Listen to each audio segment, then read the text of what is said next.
Okay, so I've been watching the Julia show on, I think it's Netflix, and you are getting me making something in the kitchen because I've been watching that show that much. So what we're making is going to be the gray stuff, as you can see by my shirt. I'm a huge Beauty and the Beast fan, and I just wanted to try to make it, and I thought we'd video it and see how it goes. Hopefully it'll turn out. So what you need is 1 package of vanilla pudding, instant vanilla pudding. You also need 1.5 cups of milk. So I have my, look at who it is, it's Mickey, and then a plain one because I broke the other one that looks like this. But you need 1.5 cups of milk. Then you need 12 Oreo cookies. You will be crumbling those or crushing them. I'm gonna try to use the blender for it because I do not have a food processor. And then also you need Cool Whip. So we're gonna start in.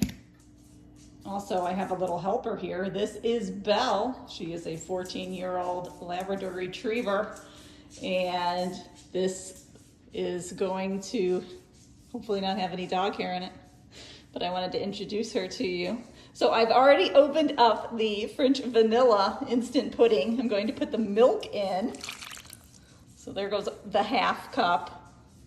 Whoops, sorry, just threw it into the sink, and I also have already spilled milk all over the counter. Anyway, then here is the cup of milk.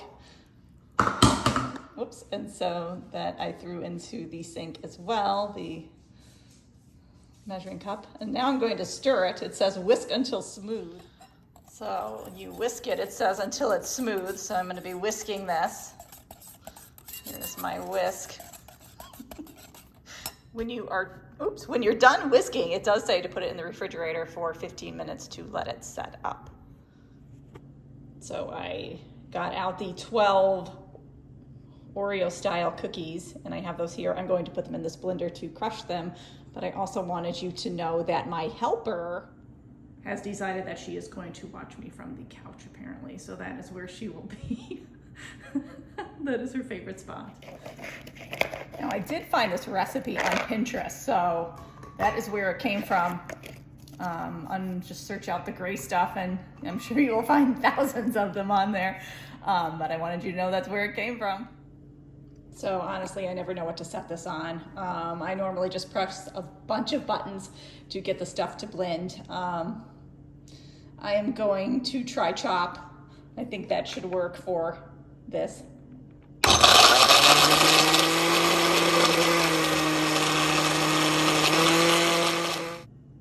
Okay, so what you're supposed to do next is you're supposed to put the pudding, I took it out of the refrigerator, so there it is. And then I'm just gonna put these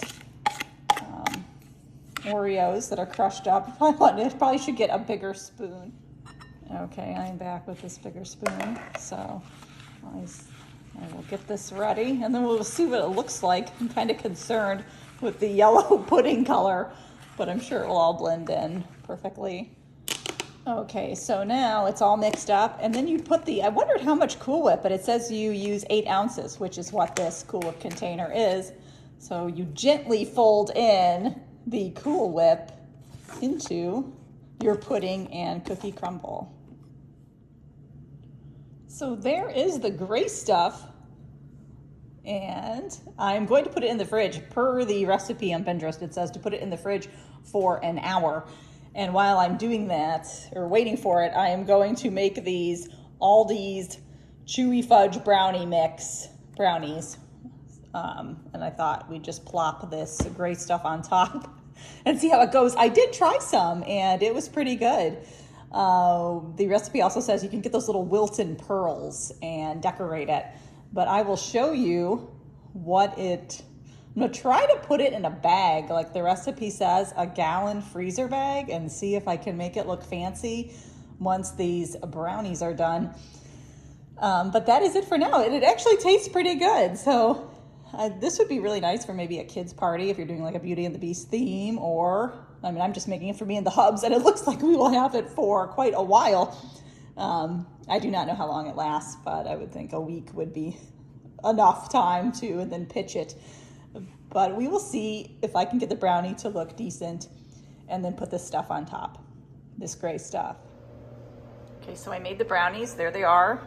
And then I used a sandwich bag. They said you're supposed to use a gallon bag, but I used a sandwich bag. And here is the gray stuff. I mean, it does look gray. I mean, it's not the prettiest design that you could come up with, but it does taste good. As I said, I tasted it earlier, so I wanted to show you the finished product. And I wanted to say thank you for joining me.